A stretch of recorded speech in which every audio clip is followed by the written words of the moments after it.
November carries a quiet kind of beauty. The garden exhales after a long, abundant year. It's a time of gentle work, of preparing the earth and ourselves for rest. As we prepare our gardens for winter's sleep, there's a certain gratitude that lingers in the air for what has grown, what has faded, and what will return again come spring.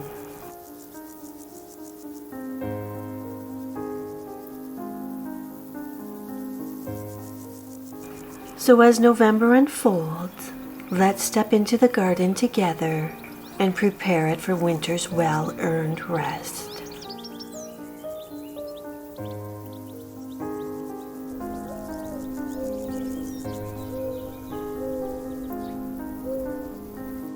This month, the flower garden begins its slumber.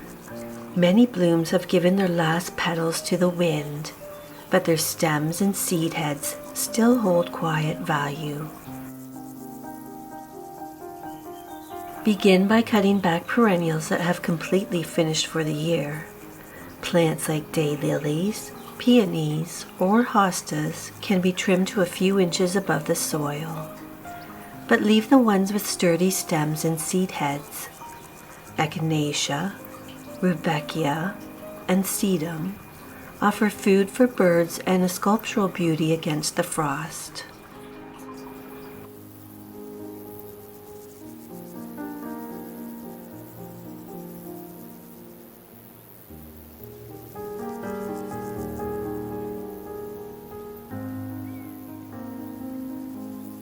If you notice plants labeled as tender perennials, this means that they will come back next year, but they can't survive freezing temperatures. These need a little extra care. Some examples are dahlias, geraniums, or salvias.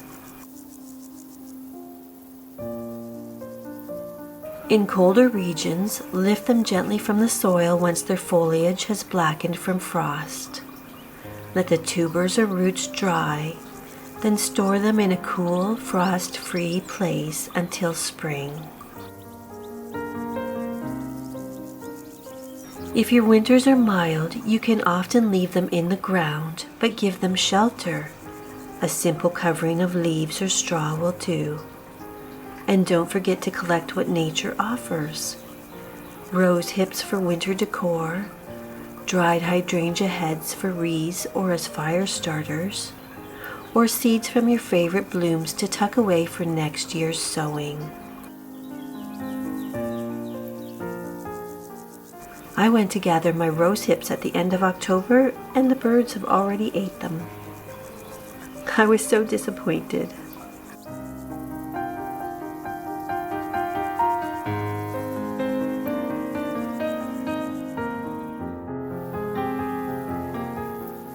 In the vegetable garden, November is a month of clearing and gratitude, of giving back to the earth that's given so much.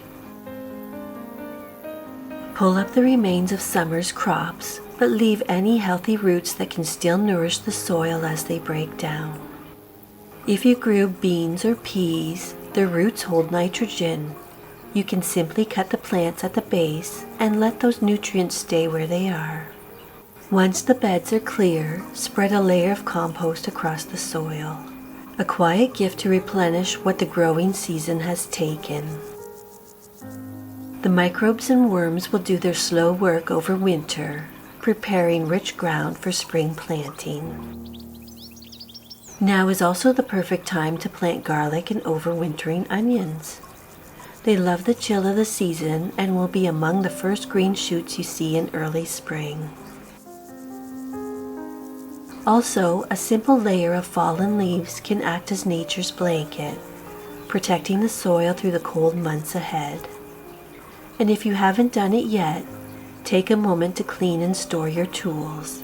It's a quiet ritual that marks the year's end, and they'll be ready to serve you again when the garden wakes.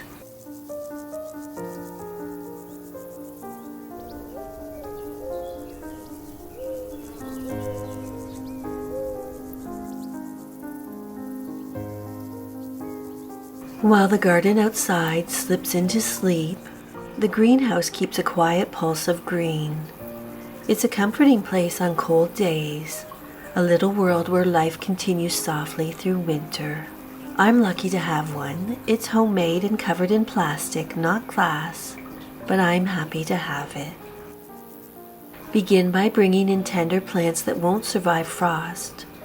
Potted geraniums, salvias, or cuttings you'd like to keep for spring.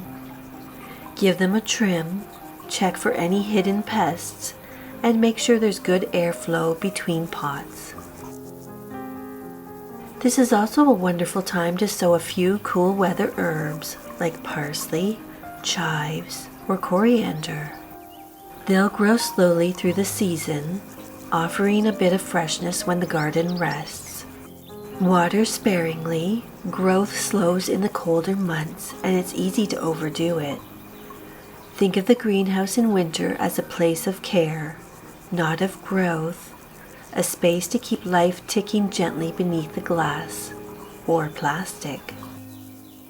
And if you'd like to keep that rhythm of growing alive, try sowing a few sweet peas now. They'll rest quietly through the cold months, their roots growing strong beneath the soil. A small act of faith in next year's spring color.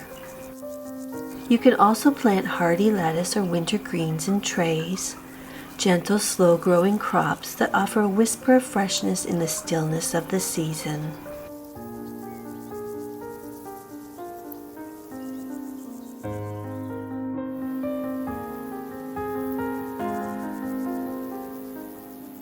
As November deepens, the garden grows still, each leaf and stem settling into quiet rest. There's a hush to this time of year, a softness that invites us to slow down too. We've done what we can, cleared, gathered, tucked away, and now the garden takes over, doing its quiet work beneath the frost and fallen leaves. Inside, that same peace follows us. The tools are cleaned, the seeds are stored, and the soil sleeps.